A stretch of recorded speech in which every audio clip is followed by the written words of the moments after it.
যুবরাজ নবীনর অস্ত্র শিক্ষার জন্য আগমন করেছে।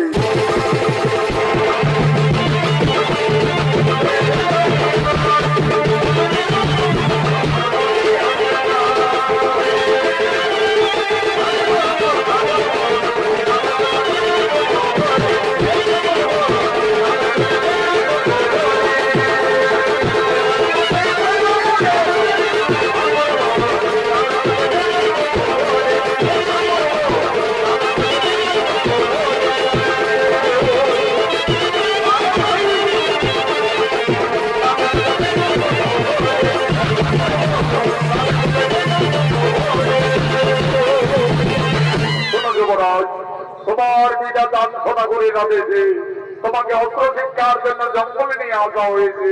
নবীনর তুমি দরবারে ধরো, আমার সঙ্গে এই জঙ্গলে অস্ত্র চালনা করো।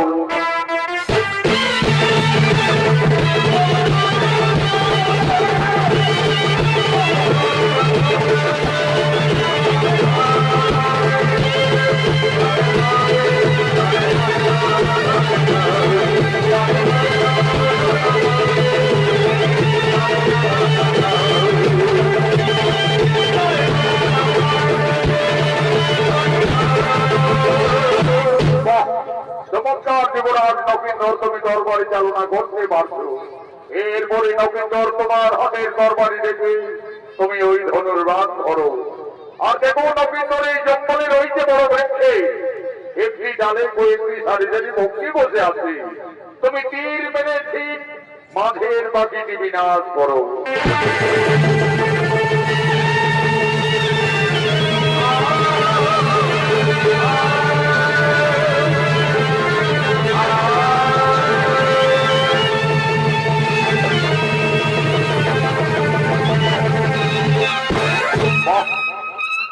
যুবরাজ নবীনর তুমি তোমার বণিক কুলের সম্মান রক্ষা করতে পারবে, তুমি ধন্য তীর চালনা করতেও পারছো। এরপরে এসো নবীনর, আমি তোমাকে চম্পকনগরের চারিদিকের সীমানা পরিষ্কার ভাবে জানিয়ে দিই। ওই যে দেখছো নবীনর, অজুরি ফুলের বাগান দেখা যাচ্ছে, ওটি হচ্ছে নিজ নগরের সীমানা, মহারাজ সাই সদাগরের রাজ্য। তারপরে ওই ফুলের বাগানের পরে এইদিকে সম্পূর্ণ আমাদের চম্পকনগরের সীমানা। গুরুদেব, ওই ফুলের সুমিষ্ট গন্ধে একেবারে সারা জঙ্গল আকুল করে তুলেছে। আমার যে ওই নিচনগরের ফুলের বাগান দেখতে খুবই ইচ্ছে করছে গুরুদেব, আমাকে খোরেকের মতো আদেশ দিন গুরুদেব, আমি নিচনগরের ফুলের বাগান পরিদর্শন করতে চাই। তবে তাই হবে যুবরাজ, ততক্ষণে আমি এই জঙ্গলে বিশ্রাম নিচ্ছি। যাও নবীনর, তুমি নিচনগরের ফুলের বাগান অচিরেই পরিদর্শন করে আসবে, যাও।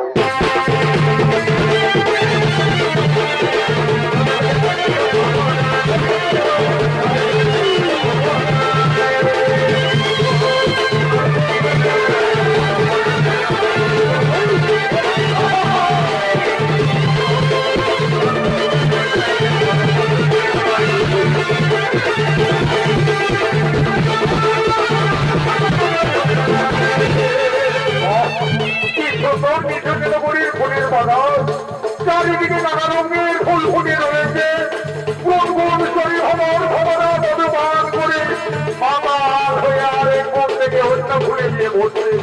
এবার তোমার বইতেছে যাই যাই, আমি